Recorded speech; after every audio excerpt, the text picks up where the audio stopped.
There is a war taking place on YouTube right now. Very soon on YouTube, we may have a new #1 subscribe. Between the biggest channel of the last 5 years, PewDiePie, the biggest subscribed channel on YouTube. and the channel that will soon overtake him, Bollywood music channel TSeries. Out of nowhere comes this channel, TSeries. TSeries is growing at a rate of 150,000 subscribers per day and is said to overtake PewDiePie within the next month. Are you scared, T-Series? Cause I'm not! Depending on when you're watching, this may have already happened. T-Series, I await your response. It's getting heated and everyone is talking about it. Why has nobody been talking about T-Series? It may not seem like everyone's talking about it, but everyone's talking about it. Everyone's talking about it. These two channels could not be more different. One is a company and the other is an independent creator. The only thing that's similar about them is their subscriber count. The question is, as more companies start to dominate the platform like T-Series, will this be good for the independent creator? All right, let's break this down. To start, let's better understand our two opponents. In one corner, hailing from Sweden, we have the 28-year-old Felix Kjellberg. Kjellberg? PewDiePie! Hey, how's it going, everyone? My name is PewDiePie. With over 65 million subscribers and over 18 billion views, he has been the reigning champ, unrivaled on YouTube since 2013. When the numbers started to climb, though, I mean, it must have been a little mind-blowing for you, was it? I never expected it. PewDiePie got his start on the platform in 2010 and was an integral part of the Let's Play genre on YouTube, in which people record themselves playing video games. As his channel grew, it was his unconventional and kind of wild personality that fans latched onto. I like to think of him as like YouTube's mad scientist. Give it a round of applause. Just do it. Just give it a just give it. In 2015, he had the #1 spot on the New York Times bestsellers list. Like he wrote a book. Yes. I don't know, that just really surprised me. Okay, carry on. I was excited when we hit 30 subs. 50 million subscribers. He made a YouTube Red original and signed on with the Disney-owned management company Maker Studios. He also became one of the first YouTubers to make the rounds on mainstream media. Welcome to television. This is a steam-powered medium that your grandparents invented. In 2017, PewDiePie found himself in multiple bouts of controversy. Bigger than YouTube drama, it feels like actual news. All these sites came out of the woodwork saying Felix is a racist, he's an anti-Semite, he's a Nazi. How this came together is that the Wall Street Journal actually did a story. This is the Wall Street Journal's version of it. This is the actual clips that they're saying are the thing that shows him to be anti-Semitic. I'm still here. I'm still making videos. Nice try, Wall Street Journal. Try again, motherfuckers. He started to bounce back from that and then said the N-word on a live stream. Whoa! Oh my God, Felix, the hard R. I should know better. I know I can't keep messing up like this. That led to PewDiePie being dropped from Maker Studios, Now Disney has cut off ties with PewDiePie. his YouTube Red original being canceled, and his removal from YouTube's Google Preferred ad program. I was surprised that you said bouts. Multiple bouts of controversy. Yeah, that wasn't in the script. Boxing. Yeah, that's good. He's the first contender. Yeah, boxing is kind of the thing on YouTube now. I think bouts strictly is boxing. Are you sure? No, I don't check me on that. I was just surprised you said it. It wasn't in my script. It's a word I use. Get over okay. it. All right. So at this point, PewDiePie is kind of like the kid that YouTube doesn't want to talk about. Covered in controversy, but at the same time continuing to grow rapidly on the platform. He has a highly engaged subreddit community that often helps dictate the content you see on his channel now. PewDiePie and his fan base are showing no signs of slowing down. Now, if you can't tell, I'm Indian. Yes. What? Yep. I'm from India. This whole time? In the other corner, we have T-Series. So the way that we connected to our culture when we were growing up was through Bollywood movies and Bollywood music. We used to go to Indian music stores here in LA and pick up cassette tapes and CDs to listen to all the latest songs from Bollywood movies. All of these cassette tapes and CDs had the T-Series logo on them. T-Series was a huge part of my childhood. But for all of you out there who are just finding out about T-Series, let me explain. T-Series is a Bollywood production company that was started in 1983 by a guy named Gulshan Kumar. They initially started the company by selling pirated Bollywood music. Fun fact about Gulshan Kumar, Yeah. he was murdered.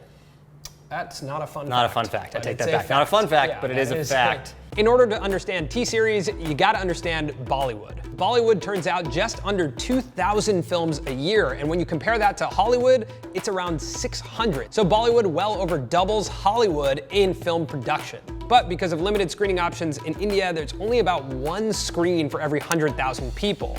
So that makes India's annual box office revenue around 2.3 billion feel really small compared to Hollywood's annual revenue of 10 billion. The thing to understand about Bollywood movies is that they're all like 3 hours long, and they include upwards of 20 songs in them. They're all basically musicals. The songs in Bollywood movies are an integral part of the entertainment industry of India.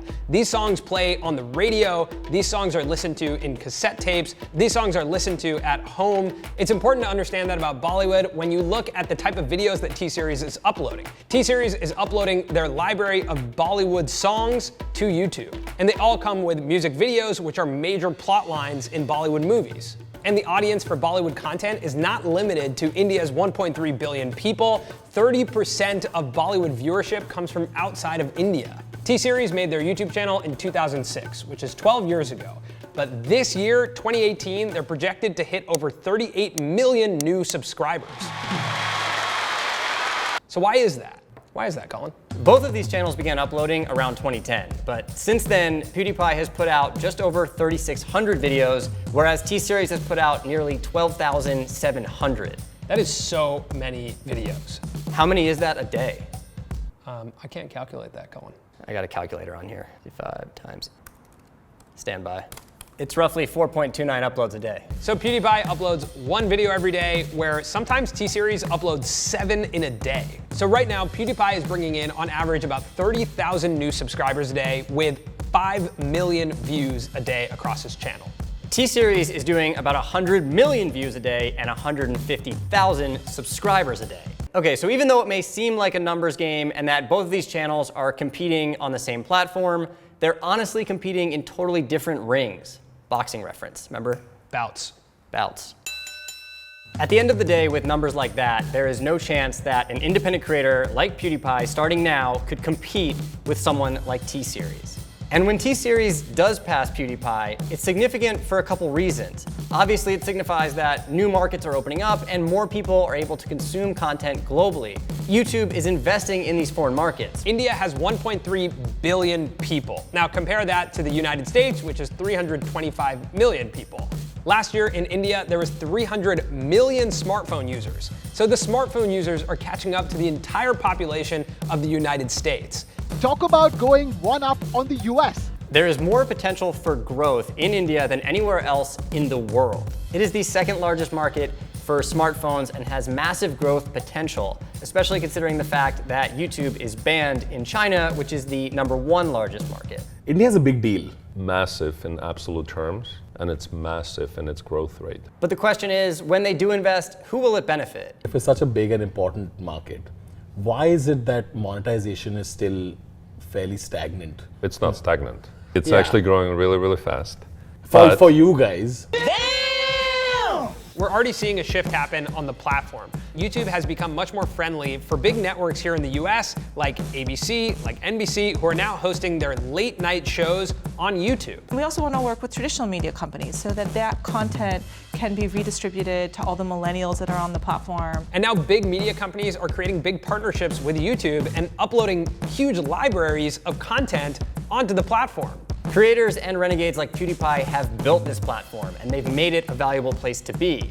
And with that value, YouTube has been able to make it a home for corporations. The question is, moving forward, who will this benefit? Will it continue to be a home that is best for corporations and companies? And can the independent creator still thrive? If India is any indication, it actually could be a good thing for the independent creator. Partner revenue, the one that we pay to all our partners and creators, continues to grow very, very rapidly. There is a gold rush taking place right now in India. People are literally moving there to start channels. There are 135 creators with over 1 million subscribers out of India. A year ago, we had 2. So if you're trying to hit that 100K sub mark, maybe move to India. Just move to India. Should we move to India? Yes. Okay, I'm down. Like seriously, I would pack up my stuff. I'd be out of here in a week. Let's do it. I can tell from your face it's not gonna happen, but I think we should do it. It could happen. So what do you guys think? Are companies like TSeries and the audiences they bring to the platform gonna help or hurt the independent creator? Basically, is this a good thing or not? What do you think? Also, what do you think of our new set? We've never made a video from here before. Okay.